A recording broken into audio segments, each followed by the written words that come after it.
നല്ല എക്സ്പീരിയൻസ്ഡായ കഴിവുള്ള അറിവും പക്വതയുമുള്ള ഒരു മനുഷ്യൻ നമ്മോട് പറയാണ്, ഞാനും ചെയ്യാറുണ്ട്, എൻ്റെ കൂട്ടുകാരും ചെയ്യാറുണ്ട്, ധൈര്യമായിട്ട് ചെയ്തോ, സക്സസ് ആവും എന്ന് പറയുമ്പോൾ നമുക്ക് കിട്ടുന്ന ഒരു കോൺഫിഡൻസ്, ഒരു ധൈര്യമുണ്ടല്ലോ, അത് ചെയ്യാനുള്ള ഒരു ത്വര. ഈ ഒരു വാക്ക് അള്ളാഹു ഉപയോഗിച്ചത് ആകെ ഒരു അമലിൻ്റെ വിഷയത്തിൽ മാത്രമാണ്.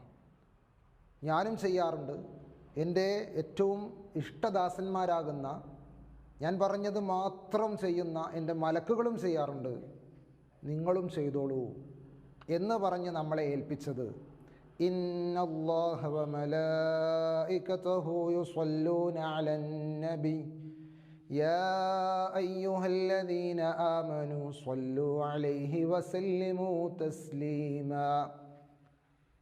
ഞാനും എൻ്റെ മലക്കുകളും അള്ളാഹുവിൻ്റെ ഹബീബ് സ്വല്ലല്ലാഹു അലൈഹി വസല്ലമ തങ്ങളുടെ പേരിൽ നിത്യമായി സ്വലാത്ത് ചൊല്ലിക്കൊണ്ടിരിക്കുന്നു. ഓ സത്യവിശ്വാസികളെ, അവിടുത്തെ പേരിൽ നിങ്ങൾ സ്വലാത്തും സ്വലാമും ചൊല്ലിക്കൊണ്ടിരിക്കുക. അള്ളാഹു സുബ്ഹാനഹു വ തആല ഒരേ ഒരു അമൽ മാത്രമാണ് എന്നെ മാതൃകയാക്കണമെന്ന് പറഞ്ഞ് ഞാൻ ചെയ്യുന്നുണ്ട് എന്ന് പറഞ്ഞ് നമ്മെ ഏൽപ്പിച്ചത്.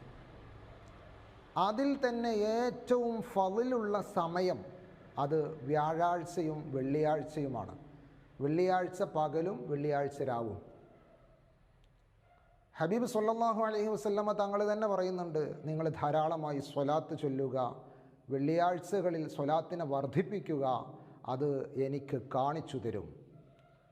നബി സ്വല്ലല്ലാഹു അലൈഹി വസല്ലമ തങ്ങളെ ഏറ്റവും സ്പഷ്ടമായി വ്യക്തമായി പെട്ടെന്ന് കാണിക്കുന്ന ഒരു ദിവസമാണ് വെള്ളിയാഴ്ച എന്ന് പറയുന്നത്. അതുകൊണ്ട് വെള്ളിയാഴ്ചയുടെ മഹത്വം മനസ്സിലാക്കി, ഹബീബ് മുത്തുനബി സ്വല്ലല്ലാഹു അലൈഹി വസല്ലമ തങ്ങളുടെ ഫളില് മനസ്സിലാക്കി, അവിടത്തോടുള്ള ഇഷ്ഖിൻ്റെ മഹബ്ബത്തിൻ്റെ പ്രകടനമായി ധാരാളം സ്വലാത്തുകൾ ചൊല്ലിക്കൊണ്ടിരിക്കുക. പ്രത്യേകിച്ച് വെള്ളി വ്യാഴം ദിവസങ്ങളിൽ അള്ളാഹുവിൻ്റെ ഹബീബ് സ്വല്ലല്ലാഹു അലൈഹി വസല്ലമ തങ്ങളെ കാണണമെന്നുള്ള കൊതി, ആ ഒരു വിചാരം, ഹബീബ് എന്നുള്ള ഒരു വികാരം, അത് മാത്രം മനസ്സിൽ വെച്ചുകൊണ്ട് നന്നായി ഒന്ന് സ്വലാത്ത് ചൊല്ലി നോക്കൂ. ആ പൂമുഖം നമുക്ക് കാണാം, അവിടുത്തെ ആ ലംഘുന്ന മുഖം നമുക്കൊന്ന് ദർശിക്കാം. അള്ളാഹു തൗഫീഖ് നൽകുമാറാവട്ടെ. അള്ളാഹുവിൻ്റെ ഹബീബ് സ്വല്ലല്ലാഹു അലൈഹി